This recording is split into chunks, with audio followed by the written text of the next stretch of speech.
Welcome to దండోర media. నేను మీ జయన్న మాదిగ. రాయలసీమ రతనాల సీమ.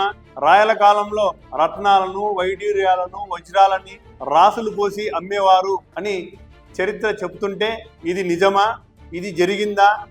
నిజంగా రాయలసీమలో రత్నాలు, బంగారు గనులు, బంగారు నిక్షేపాలు ఉన్నాయా అని చెప్పేసి చాలామంది ఆశ్చర్యపోయారు. కానీ ఈ మధ్య కాలంలో మనం చూస్తున్నటువంటి పరిణామాలను గమనిస్తే శ్రీకృష్ణదేవరాయల పరిపాలనా కాలంలో రత్నాలను రాసులు పోసి అమ్మారు. అది అక్షరాల సత్యం అనిపిస్తుంది. ఈ మధ్య కాలంలోనే గౌరవనీయులు పెద్దలు నారా చంద్రబాబు నాయుడు గారు జొన్నగురి గోల్డ్ ఫీల్డ్ ద్వారా రాయలసీమను, అదేవిధంగా ఆంధ్రప్రదేశ్ యొక్క గొప్పదనాన్ని, ఔన్నత్యాన్ని రాయలసీమలో తయారైనటువంటి గోల్డ్ బిస్కెట్ల రూపంలో ముద్రించి మొట్టమొదటిసారిగా ఆ బంగారాన్ని మార్కెట్లోకి పంపించినప్పుడు 24 క్యారెట్ అచ్చ తెలుగు స్వచ్ఛమైనటువంటి బంగారం ఈ ఆంధ్రప్రదేశ్లో జొన్నగిరి ఫీల్డ్లో మనము ఉత్పత్తి అయినట్టుగా చూస్తున్నాం. బంగారు తయారు చేసేటువంటి వ్యక్తులు, బంగారు అమ్మేటువంటి వ్యక్తులు ఇది చాలా స్వచ్ఛమైనటువంటి బంగారంగా ఉంది అని సంతోషిస్తున్నారు. ఇక రాయలసీమలో కేవలం బంగారు మాత్రమే ఉందా అంటే బంగారు మాత్రమే కాదు, సిమెంట్కి అవసరమైనటువంటి గనులు ఉన్నాయి, సున్నపు రాళ్ళకు అవసరమైనటువంటి గనులు ఉన్నాయి, అదేవిధంగా కడపలో ఐరన్కి అవసరమైనటువంటి గనులు కూడా ఉన్నాయి. కడపలో స్టీల్ ప్లాంట్ ఏర్పాటు చేయాలని ఎన్నో రోజులుగా రాయలసీమ ప్రాంత ప్రజలు కలలు కన్న కలలని నిజం చేస్తూ 2007లో అప్పటి ముఖ్యమంత్రి గారు అయినటువంటి వైఎస్ రాజశేఖర రెడ్డి గారు శంకుస్థాపన చేయడం మనం చూసినాం. తర్వాత కాలంలో అది మరుగున పడిపోవడం, దాని గురించి మాట్లాడేటువంటి వ్యక్తులు కరువు అయిపోవడం మనము గమనించాం.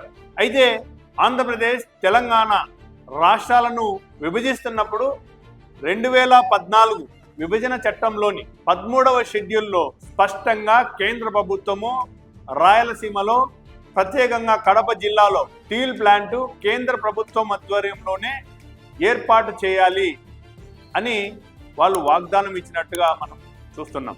కానీ సర్వేలు చేసినటువంటి కేంద్ర ప్రభుత్వము దాన్ని ఇక్కడ విజిబిలిటీ లేదు అనే కారణంతో ఆ స్టీల్ ప్లాంట్ నిర్మాణాన్ని పక్కన పెట్టినట్టుగా మనం చూస్తున్నాం.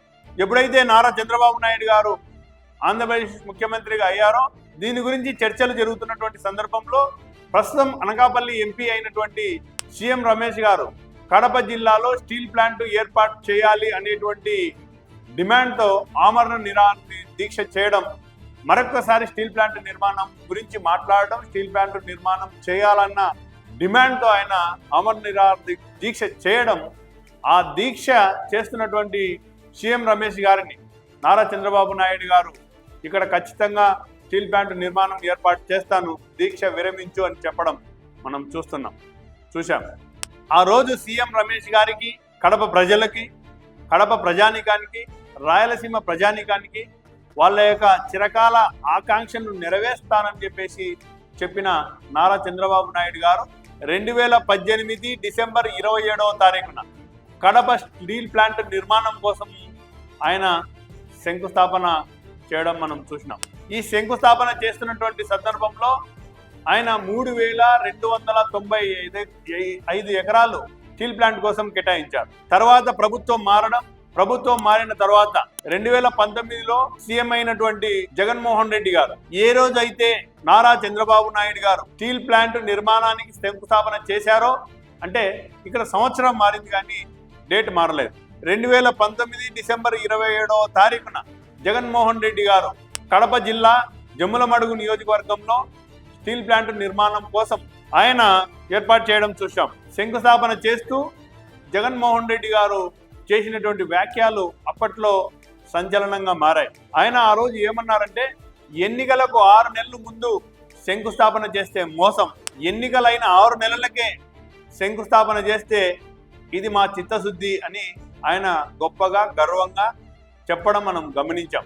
తర్వాత మళ్ళీ కొంతకాలానికి మళ్ళీ శంకుస్థాపన పేరుతో శంకుస్థాపన చేయడం, మళ్ళీ ప్రభుత్వం మారడం మనం గమనించాం. మరి ఈ చర్చ అంతా ఈరోజు మనం ఎందుకు మాట్లాడుకుంటున్నామంటే, ఈ నెల 3వ తారీఖున అభివృద్ధి ప్రదాత, విజనరీ లీడర్, సంపద సృష్టికర్త అయినటువంటి నారా చంద్రబాబు నాయుడు గారు JSW రాయలసీమ స్టీల్ ఫ్యాక్టరీ ఆధ్వర్యంలో ఈ నెల 3వ తారీఖున కడప జిల్లా జమ్ములమడుగు కంబాలపల్లె అనేటువంటి గ్రామంలో కడప స్టీల్ ప్లాంట్కు శంకుస్థాపన ఏర్పాటు చేయడము చూస్తున్నాం.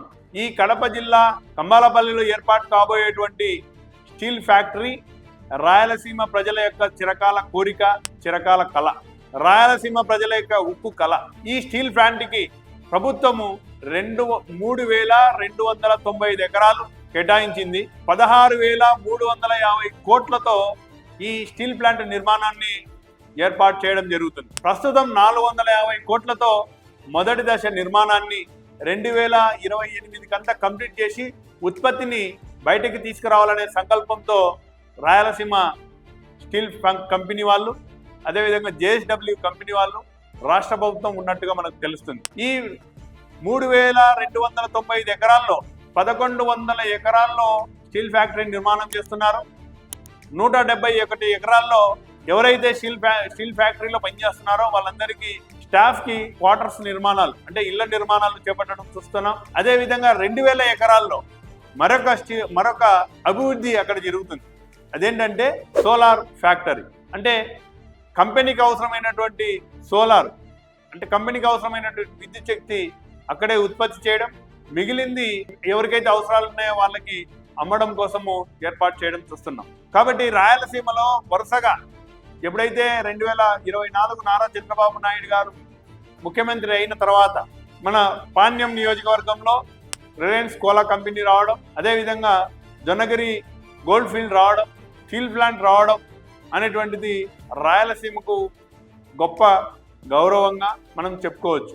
రాబోయే కాలంలో రాయలసీమలో ఉన్నటువంటి మినరల్స్ని వివిధ సాంకేతికవేత్తల ద్వారా, శాస్త్రవేత్తల ద్వారా ఇంకా సర్చ్ చేసి, ఎందుకంటే రాయలసీమ రతనాల సీమ అని చరిత్రలో చెప్పుకుంటున్నాం, కానీ ఈరోజు అది నిజమవుతుంది. రాయలసీమ రాళ్లసీమ కాదు, రతనాల సీమ అని మరొకసారి నిరూపితమవుతుంది.